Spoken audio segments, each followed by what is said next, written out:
गौरव भाटिया जी, राष्ट्रीय प्रवक्ता भारतीय जनता पार्टी के इस पर प्रतिक्रिया देंगे। गौरव जी, बातचीत के लिए सरकार क्यों नहीं बुला रही? उन्हें कह रहे हैं बातचीत करे सरकार। अंजना जी, मैंने बड़े ध्यान से सुना। देश के प्रधानमंत्री जी ने संवेदनशीलता का परिचय दे के दिखाया कि भारतीय जनता पार्टी किसानों का कितना सम्मान करती है। और मुझे लगता है आपने पूछा भी, कानून वापसी हुई है, घर वापसी क्यों नहीं हो रही? तो कानून वापसी भी सुनिश्चित प्रधानमंत्री जी करेंगे और घर वापसी भी किसानों की, क्योंकि सबसे ज्यादा चिंता है तो प्रधानमंत्री जी को। लेकिन मैं एक बात जरूर कहूंगा और ये अर्ज किया है, जब तलक बात कोई करता है तो वो कभी नहीं करनी चाहिए। हर एक बात पे कहते हो तुम कि तू क्या है, तुम ही बताओ ये अंदाजे गुफ्तगू क्या है। आपने कहा बातचीत, बातचीत करके, संवाद करके हम जरूर रास्ता निकालेंगे। लेकिन जब कहा जाता है कि प्रधानमंत्री जी की भाषा शहद जैसी है ना, नियत गंगा जल की तरह पवित्र है ना, बचना तो उन मधुमक्खियों से जो आसपास घूम रही हैं, तो डंक मार सकती हैं। और हम सब जानते हैं वो कौन सी मधुमक्खियां हैं राजनीतिक। खासकर जब मैं राहुल गांधी को सुनता हूं, राहुल गांधी जी कहीं दिखाई नहीं दिए थे। वो किसानों के कंधों पे अपनी राजनीतिक बंदूक रखे थे। वो ये जानते हैं वो दगा कारतूस है फिर भी। और उसके बाद देखिए दुख क्या होता है, बेगानी शादी में अब्दुल्ला दीवाना वो कहते हैं मैं समर्थन करता रहूंगा। हर समस्या का हल नहीं देंगे, समस्या को बढ़ाने का काम वो करते हैं। मैं एक बात जानता हूं, सकारात्मक रूप में एक शुरुआत हुई है, बातचीत होगी।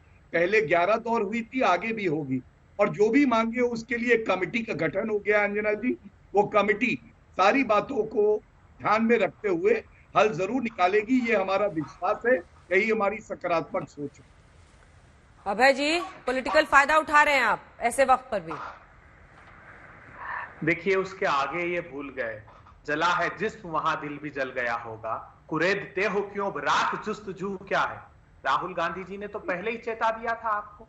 आपने कहा शांति और संवेदनशीलता से प्रधानमंत्री जी ने समझाने की कोशिश की।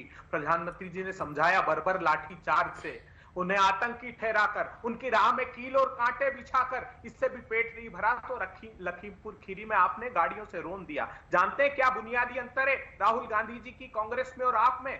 हम लोग कृषि की क्रांति में विश्वास रखते हैं, आप अत्याचार और अशांति में। हम अनाज के लिए हरित क्रांति लेकर आए 67 में, हम दूध के लिए श्वेत क्रांति लेकर आए 70 में, हम तिलहन के लिए पीली क्रांति लेकर आए, टमाटर के लिए लाल क्रांति लेकर आए, आलू के लिए गोल क्रांति लेकर आए, फसल के लिए सुनहरी क्रांति लेकर आए, स्वामीनाथन की क्रांति लेकर आए और लोन माफी की क्रांति लेकर आए। आपने क्या किया? आपका भी एनएसओ की रिपोर्ट ने बताई कि 2 करोड़ 10 लाख किसानों को सिर्फ समर्थन मूल्य पर आपने अनाज खरीदने की अनुमति दी। 14 करोड़ 65 लाख किसानों में से आपने ये बताया कि 27 रुपए प्रतिदिन किसानों की आमदनी आपने कर दी, जबकि बरेली की रैली में प्रधानमंत्री ने कहा था कि आमदनी 5 साल में 2 गुनी कर दूंगा। 74,000 रुपए का कर्ज है, ये एनएसओ की रिपोर्ट बता रही है। धान सिर्फ 14.5% खरीदा और बाजार से भी कम कीमत में किसानों ने 37% भेजा। ज्वार सिर्फ 3.5%, मक्का सिर्फ 4%, रागी सिर्फ 0%। कमोडिटी की परचेस नहीं हुई। आपकी खुद की नेशनल सैंपल सर्वे की रिपोर्ट में बताया। गौरव भाटिया जी, किस मुंह से आप बात करते हैं कृषि के उद्धार की? मुझे बताइए। आते ही प्रधानमंत्री जी ने किसानों का 150 रुपए का बोनस बंद कर दिया। उसके बाद जमीन हड़पने के एक के बाद एक 3 अध्यादेश लेकर आए प्रधानमंत्री जी। 50% में समर्थन मूल्य का ऊपर नहीं दूंगा, सुप्रीम कोर्ट में दे दिया। फसल बीमा योजना, अब जिसका महिमा मंडन प्रधानमंत्री जी कर रहे थे, एक बार जवाब दीजिए ना, क्यों आपके गुजरात में उसको प्रांत ने मना कर दिया? लागत आपने 25,000 रुपए हेक्टेयर बढ़ा दी। आरोप मैं नहीं लगा रहा।